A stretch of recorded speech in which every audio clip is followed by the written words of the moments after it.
सिकंदराबाद की मारूफ paradise hotel में अचानक आग भड़क उठी। इत्तला मिलते ही फौरी तौर पर फायर ब्रिगेड का अमला मौके पर पहुंच गया और आग पर काबू पाने की कोशिश की। होटल में आग भड़क उठने से ग्राहक और अमले में खौफ हरास फैल गया, जबकि इलाके में भी तशवीश देखी गई।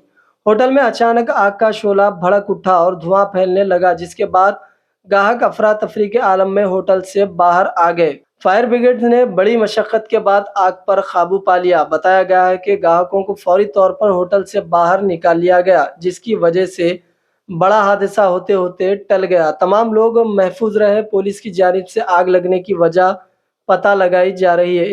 इस सिलसिले में तहकीकात भी जारी है।